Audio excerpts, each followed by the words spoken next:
Hey, yo tout le monde, c'est parti pour une vidéo les gens. Alors écoutez, je vais d'abord remercier la 246e, mais vous êtes 246 abonnés à ma chaîne YouTube. Alors pour ceux qui ne savent pas ce que c'est, qui est Aurore Gagnon, je vais vous raconter son histoire, car je sais qu'il y a beaucoup de gens qui ne savent pas ce que c'est. Moi j'ai vu le film, j'ai vu les deux films, celui en noir et blanc et celui-là en couleur. Mais je pense que celui en couleur est beaucoup plus violent que celui en noir et blanc.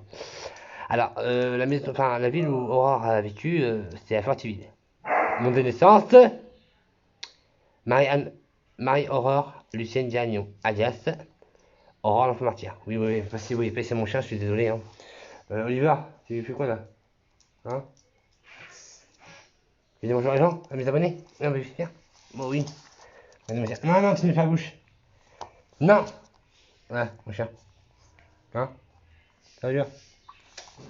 Oui. Alors, je voulais dire aussi, oui, que, bah, en fait, l'année de naissance de Aurore, c'était 31 mai 1909. 5 semaines de forestier au Canada, Québec. Elle est décédée le 12 février 1920, à 10 ans. Donc oui, ça fait 100 ans en ce moment qu'elle est décédée en fait. À Sainte-Philomène de Festiville au Québec, au Canada. La nationalité de Aurore, c'est canadienne, hein, famille du père de Téléphore Gagnon, la mère Marianne Garon. La sœur aînée de Aurore, c'est Marie-Jeanne Gagnon, les frères cadets Georges Gagnon, José Gagnon, et la belle-mère, c'est Marie-Anne Houd. Aurore Gagnon, 31 mai 1909, 12 février 1920, fut victime d'une maltraitance de la part de sa belle-mère, Marie-Anne Houd, de son père Téléphone Gagnon, 1883-1961. Dans un village situé dans le centre du Québec, elle est décédée d'un abandonnement du sang. À l'âge de 10 ans, et des raisons de sa vie se répétaient de la part de ses années. Son histoire est devenue au dire de la biographie des romances André Mathieu, le drame le plus pathétique du passé collectif des Québécois. Remis en mémoire par la pièce du théâtre, des romances et les films, elle a laissé une marque profonde dans l'imaginaire collectif des Québécois. Son village natal, Sainte-Philomène de Fortiville, fut populaire par son destin tragique. Aurore Gagnon, baptisée Marie-Anne Hood Gagnon, est la seconde fille de Téléphone. Gagnon et sa première épouse, Marie-Anne Good, est épousée en 1906. Gagnon, Téléphone est un fermier prospère de Sainte-Philomène de Fertiville, petit village situé à la rive sud de fleuve Saint-Laurent, et à une certaine kilomètre de Saint-Sud de Québec. Il est propriétaire d'une terre à l'entrée est du village et il estime qu'il possède 10 000 $ en biens et le premier enfant des Gagnons, Marie-Anne, est née le 1er août 1907, fut suivi par Aurore le 31 mai 1909, Georges Etienne 1913 et Joseph 1915-1917. Peu après la dernière naissance, Marie-Houd Garon tombe malade et les protestants diagnostiquent vite la tuberculose. Marie-Anne Houd, la veuve du cousin de Téléphone, emménage chez lui afin de s'occuper de la maison et des enfants. Âgée d'environ 30 ans, elle est mère de 2 enfants, Gérard et Georges-Henri. Elle est originaire de Sud-Sophie de l'Évra, une municipalité voisine de Fortiville. C'est la suite de son arrivée que plusieurs drames successifs s'abattent sur les Gagnons. En novembre 1907, le corps du plus jeune des enfants, Joseph, est un enfant des 2 ans, est retrouvé mort dans son lit. Une enquête est couronnée conclut la mort naturelle en janvier 1918. Marie-Anne Garon décède de la tuberculose à l'asile de Beauport le 23 janvier 1918. Incapable de s'occuper seule de sa ferme et de ses enfants, Téléphone Gagnon épouse directement Marie-Anne Houd une semaine plus tard, le 1er février 1918. Alors pour l'instant, vous comprenez un peu l'histoire, hein. Je pense que vous allez comprendre vite tout ça quand vous verrez ce qui se passe après avec Aurore, entre la Aurore et la belle-mère. D'accord? Les enfants vont vivre quelques mois chez leurs grands-parents maternels et à l'Éclairville, une autre municipalité voisine. Ce n'est pas qu'à l'été 1919 qu'ils reménagent chez leurs parents. Pendant 10 mois, la seconde fille, Aurore, va vivre un martyr ouvre de sa mère corporelle Marie-Anne Houd. Alors en fait, si vous voulez, ça veut dire qu'en fait, Marie-Anne Houd va y faire vivre un enfer. Elle ne fait pas de la lessive et du coupe mal les cheveux. Selon certains témoignages, Aurore même dû être hospitalisée à l'automne de l'Hôtel-Dieu de Québec parce que sa belle-mère avait brûlé son pied avec un trisomie rouge au feu. Et son retour de l'hôpital au service recommençait à vivre de d'autres terribles notamment. Aurore décéda dans des circonstances tellement suspectes et autoritaires. Ses alertes. Je suis désolé, son alerte à une autopsie est pratiquée dans le sous-sol de la sacrifice de l'église du docteur Albert. N'étant cependant mortelle pas par elle-même, la blessure la plus grave se trouve sur le côté du crâne, le cuir chevelure, couvert de sang et de pus, la cuisse gauche est humidifiée sur les doigts, les poignets et la peau enlevée jusqu'à l'os. C'est horrible, je sais pas pourquoi, mais il faut qu'on faire ça avec quelqu'un, mais... Les funérailles ont lieu le 14 février, le service fut fait par le prêtre de Fortiville, Ferdinand Massé. Et la sortie de l'église, Marianne Hood est condamnée à la pendant jusqu'à la mort, sans survie. Sa peine, cependant, communauté s'entend à la vie de 29, à la vie, le 29, enfin, sa peine est cependant commuée en sentence à la vie le 29 septembre 1920. Elle est totalement libérée le 3 juillet 1920 pour des raisons de santé, car elle est atteinte du cancer du sein et du cerveau. Elle va s'établir chez une sœur de son premier mari sur la rue Saint-Denis à Montréal. Elle est morte le 13 mai 1936. Téléphone Gagnon, également accusé de décès d'Aurore, fut condamné à la prison à vie pour homicide involontaire. Mais il fut libéré en 1925 pour bonne conduite. Après avoir purgé 5 ans, par la suite, il retourna dans sa ville natale et écrivit plusieurs lettres à Marianne Hood, toujours en prison. Il a repris son ancienne vie. Après sa mort de la femme en 1936, Téléphone se remarie avec... et en mourir en 1931. En fait, mec, il s'est marié 3 fois. Taré. La sœur aînée d'Aurore, Marianne Jane, décéda en 1986 à Shawinigan.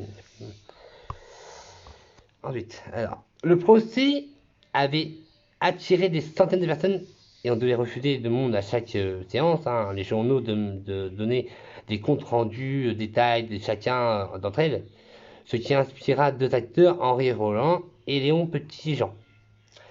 On écrit une pièce de théâtre intitulée Aurore l'enfant martyr qui reprend l'histoire des affaires de la romance quelque peu. Le premier au lieu du 21 janvier 1921 au théâtre Alcazar de Montréal. C'est un véritable triomphe. Après avoir fait l'affiche de 5 autres théâtres montréalais, la troupe fait une tournée à travers le Québec avant d'être entamée d'entre en Ontario et dans les provinces maritimes. En 25 ans, la pièce est jouée de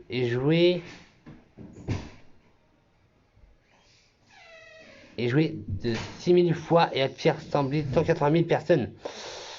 Le rôle de Marat est tour à tour par Amanda Desentrées, Germain, Nana de Varenne, Rose Drésil, Henriette Bertrand, Lucie Mitchell, quand celui d'Aurore est interprété particulièrement par Thérèse McNaught. Alors je sais si je lis les noms pas bien, je suis désolé. En 1950, le succès est toujours aussi constant, ce qui donne l'idée de proditer à l'Alliance cinématographique canadien en faire un film. Le réalisateur a confié à Jean-Yves Bigard, qui décide de baisser son scénario sur le roman d'Émilie Alessine, inspiré de faits divers et sorti en 1951. Le tournage a lieu à l'été 1951 à Sainte-Dorothée, une petite municipalité de l'île Jésus au nord de Montréal. Lucie Mitchell reprend le rôle de la Marate et Paul Demetral obtient celui du père d'Aurore justement. Thérèse McNaught, qui a joué le rôle d'Aurore et théâtre pendant des années, obtient celui foi de la mère naturelle. C'est la peine Yvonne Laflamme qui interprète le rôle d'Aurore. Le film doit sortir à l'automne 1951, mais Téléphone Gagnon tente d'obtenir une injonction pour empêcher la diffusion. Le court tranche finalement en faveur de producteurs déclarant entre autres que Aurore à l'époque n'était jamais opposée à ce que la pièce de théâtre prenne l'affiche. La première est la petite Aurore, enfant martyr, au lieu de 25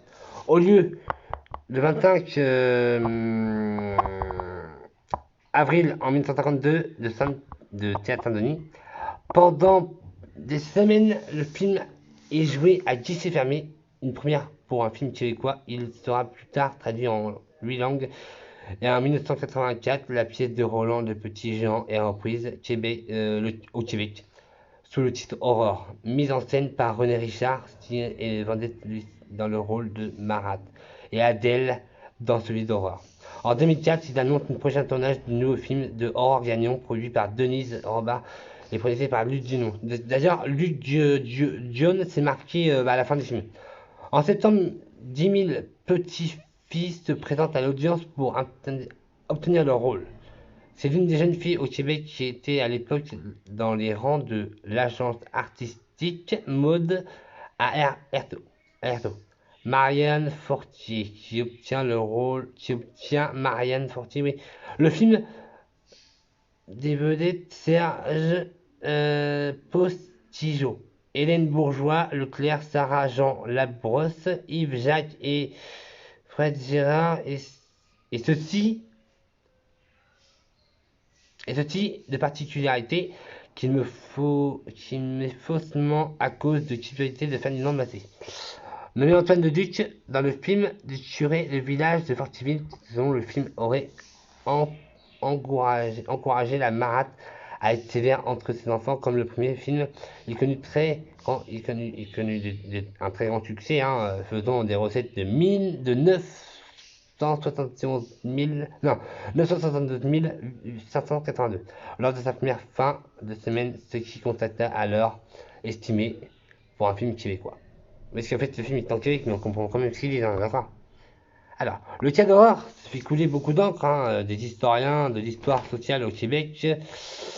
Tout d'abord, beaucoup considèrent que le cas d'horreur comme le point tournant de la justice par les enfants au Québec, voire au Canada. En effet, cela a permis de départ d'attirer les regards de la société sur les drames d'insectes et de violences dans la famille. Également, signe de changement de mentalité, le cas d'horreur rappelle la société de l'époque, que l'honneur peut être bafoué davantage sur les silences que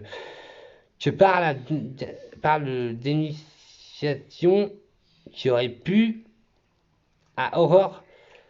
Son triste sort, cette affirmation ressort davantage dans les films en 2005 que l'on va qu'on va même questionner l'infiabilité du clergé, chose qui était peu commune pour le Québec de l'époque. Le 7 septembre 2015, Fortiville identifie Aurore Gagnon comme personnage historique. Voilà les gens. Dans la prochaine vidéo, les gens, je vous fais une vidéo simple, mais après je ferai aussi une vidéo où je dirai le témoignage qu'il y a eu au procès justement. J'espère que vous avez compris tout ce que j'ai dit. C'est vrai qu'il y a beaucoup de trucs à dire. Hein.